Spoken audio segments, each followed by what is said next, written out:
কাটোয়ায় পরিত্যক্ত বাড়িতে জোড়া বিস্ফোরণ, উড়ে গেল অ্যাসবেস্টসের চাল, ধসে গেল পাঁচিল। ঘটনাস্থলে মৃত্যু হলো একজনের, এক আহতকে গ্রেফতার করেছে পুলিশ। স্থানীয়দের দাবি বোমা বাঁধতে গিয়েই এই বিস্ফোরণ।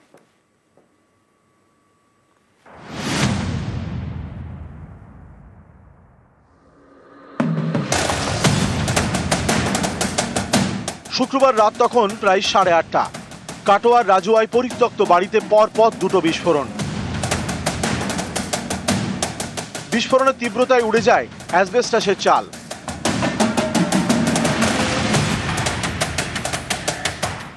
লন্ডভন্ড বাড়ি, বিস্ফোরণের তীব্রতায় ধসে গিয়েছে পাঁচিল। চারিদিকে ছড়ানো ভাঙা ইট, অ্যাসবেস্টসের টুকরো। বিস্ফোরণের তীব্রতা এতটাই ছিল যে মশারির টুকরো পৌঁছেছে নারকেল গাছের ডালে।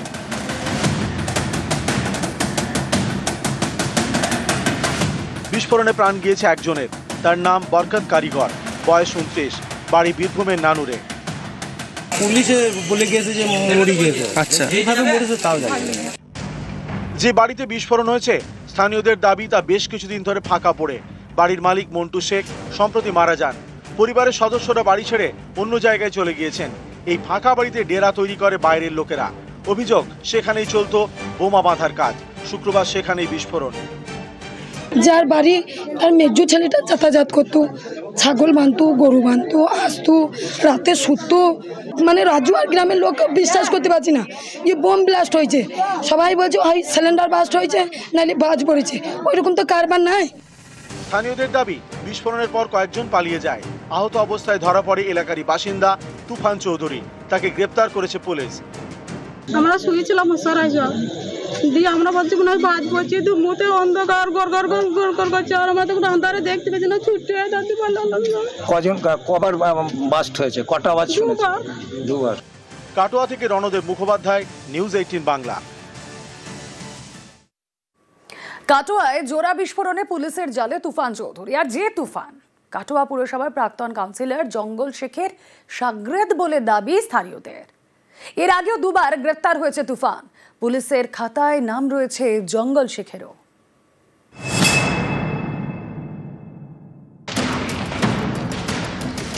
কাটোয়ায় পরিত্যক্ত বাড়িতে জোড়া বিস্ফোরণ। স্থানীয়দের দাবি বোমা বাঁধতে গিয়ে বিস্ফোরণ। তদন্তে নেমে পুলিশের সামনে একাধিক নাম। বিস্ফোরণের পরই পুলিশ গ্রেপ্তার করেছে স্থানীয় বাসিন্দা তুফান চৌধুরীকে। আগেও দুবার তাকে গ্রেপ্তার করেছে পুলিশ। 2022 সালে তুফানকে অস্ত্র আইনে গ্রেপ্তার করে পুলিশ। 2024 সালে ডাকাতির অভিযোগে গ্রেপ্তার। 3 দশক আগে জেল থেকে ছাড়া পায় তুফান।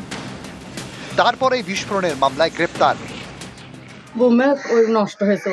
হ্যাঁ, আর আমি কিছু জানি না বা না, আমি কোনো দিন জানতাম না। আর আমাকে কোনো দিন আমাকে কিচ্ছু বলতো না। তুফানকে এইসব করতো নাকি? না, কোনো দিনকার জন্য কোনো পক্ষে করছে না। এই শয়তান লেগেছে মনে হয় ওর পেছুতে, কোনো শয়তানের কারণে হচ্ছে ওইটা। এই যে বাড়িটা কার? মন্টু শেখ। হ্যাঁ, স্যার বাড়িতে কি কেউ থাকতো না? এখানে শুনছি নাকি ওখানে বাড়ি করেছেন ওনারা, ওখানে থাকেন। এখানে ছাগল টাগল বাঁধা হয়, কিন্তু ওনারা আসেন, যাতায়াত করেন। এখানে ঘরে ওখানে বোমা বাঁধছিল। উনি পয়সার অভাবে করছিলেন কিনা, বোমা পাচার করেন কিনা, এটা তুফান চৌধুরী ঠিক বলতে পারে। এই তুফানের সূত্র ধরে উঠে এসেছে আরেকজনের নাম। স্থানীয়দের দাবি এই তুফান কাটোয়া পুরসভার প্রাক্তন কাউন্সিলর জঙ্গল শেখের শাগরেদ। কিশোর বয়সে চুরিতে হাতে খড়ি জঙ্গলের। গাঁজা পাচারের অভিযোগে একাধিকবার গ্রেপ্তার করা হয়। জঙ্গল শেখের নামে রয়েছে 42টি মামলা। এর মধ্যে বর্ধমান, নদিয়া মিলিয়ে 18 খুনের অভিযোগ। 2017 সালে কংগ্রেস কর্মী খুনের অভিযোগে তাকে গ্রেপ্তার করে পুলিশ। 2024 সালে জেল থেকে ছাড়া পায়। ওই বছরে ডাকাতির অভিযোগে তাকে ফের গ্রেপ্তার করে পুলিশ। এবছরে জানুয়ারিতে জামিন পায়। কাটোয়া বিস্ফোরণের ঘটনায় তদন্তকারীদের নজরে এই জঙ্গল শেখ। কাটোয়া থেকে রণদেব মুখোপাধ্যায়, নিউজ 18 বাংলা।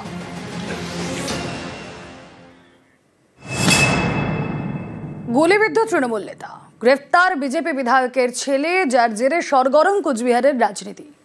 মন্ত্রী তথা দিনহাটার তৃণমূল বিধায়ক উদয়ন গুহর হুঁশিয়ারি, ছেলে বাবা সবাইকেই গ্রেফতার করা উচিত।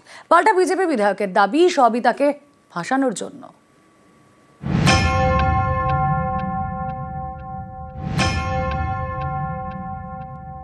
যেমন বাবা তেমন ছেলে, দুই ছেলে এবং বাবা, তো সবাইকে গ্রেপ্তার করা যায়।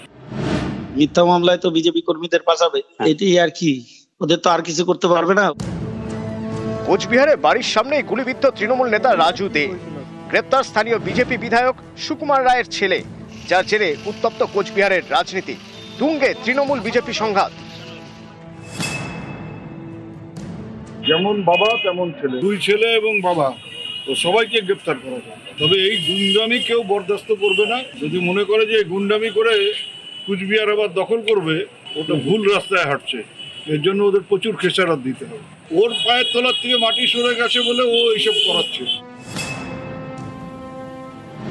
মিথ্যা মামলায় তো বিজেপি কর্মীদের ফাঁসাবে, এটাই আর কি, ওদের তো আর কিছু করতে পারবে না। ওদের তো এইখানে লোক নাই উত্তর বিধানসভায়, এখন কেসে ফাঁসানোর চেষ্টা করবে।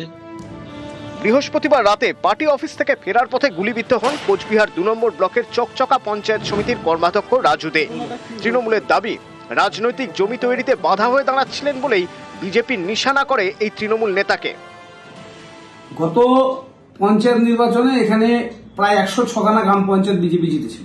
লোকসভা নির্বাচন থেকে বিজেপি তার অবস্থান বুঝতে পারলো যে দিন খারাপ। বিজেপির প্রধান, গ্রাম পঞ্চায়েতের মেম্বার এরা তৃণমূলে আসতে শুরু করেছে। যাকে গুলি করা হলো রাজু, এ গত 1 মাস আগে বিজেপির এই বিধায়ক যে গাড়িতে এসেছিলেন, এই স্করপিও গাড়িতে সুকুমার রায় বসেছিল এমএলএ, তাকে অ্যাজিটেশন দেখায় এখানকার স্থানীয় লোকেরা যে এলাকার রাস্তাঘাট, ড্রেন কিছু হচ্ছে না, নিকাশি হচ্ছে না, আপনি কি করলেন 4 বছর। সুকুমার বুঝতে পারে যে যদি রাজু রায়কে শেষ না করা যায়, উত্তর বিধানসভা কেন্দ্রে ও নিশ্চিত পরাজয়ের সম্মুখে দাঁড়িয়েছে। তার ফলে আমাদের পার্টি কর্মীদের, নেতাদেরকে হত্যা করে নিজেদের এলাকা দখল রাখবার চেষ্টা করছে। তৃণমূলের অভিযোগের প্রেক্ষিতে গ্রেপ্তার করা হয়েছে কোচবিহার উত্তরের বিজেপি বিধায়ক সুকুমার রায়ের ছেলে দীপঙ্করকে। বিধায়ক পুত্রের পাল্টা দাবি, গোটাটাই তাকে ফাঁসানোর চক্রান্ত। দীপঙ্কর, তোমাকে কি ফাঁসানো হলো? মানে কি কারণে, কি মনে হচ্ছে?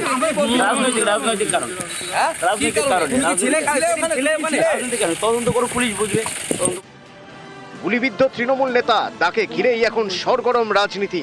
নিউজ 18 বাংলা। ফালাকাটায় তৃণমূল বিজেপি হাতাহাতি। ফালাকাটার ময়রাডাঙ্গার ভিডিও ভাইরাল, যে ছবি আপনারা দেখছেন সেই ভাইরাল ভিডিও এবং সরকারি প্রকল্প নিয়েই এই বিবাদের সূত্রপাত। তৃণমূল বিজেপি কর্মীদের মধ্যে বচসা, মারপিট, তৃণমূল পঞ্চায়েত সদস্য সহ 2 জনকে মারধর। বিজেপির বিরুদ্ধে থানায় অভিযোগ জানায় তৃণমূল। মহিলাদের মারধরের পাল্টা অভিযোগ বিজেপির। রাতেই থানা ঘেরাও বিজেপি কর্মীদের।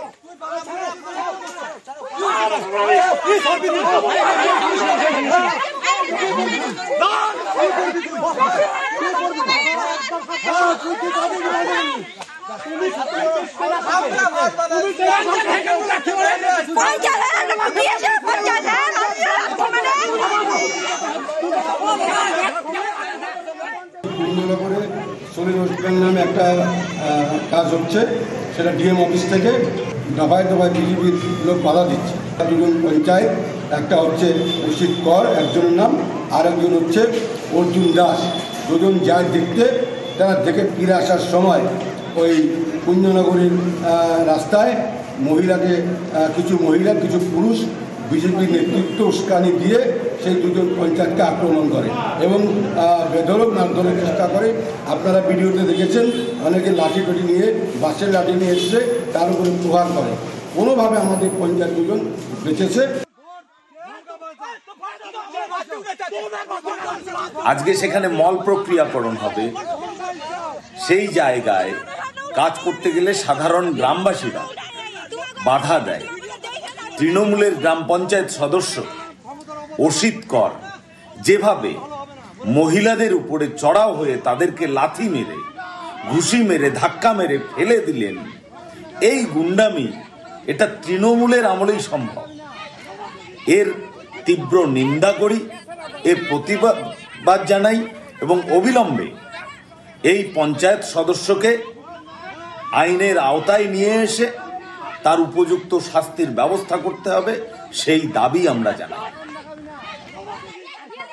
দুনিয়ার নোংরা ফালে এখানে আমরা বাধা দিয়ে গেছিলাম, তারপরে তো সবকিছু হয়ে গেল বাধা। আজকে কি বাধা দিয়েছিলেন? হ্যাঁ। কি দিয়ে মারধর করেছে আপনার?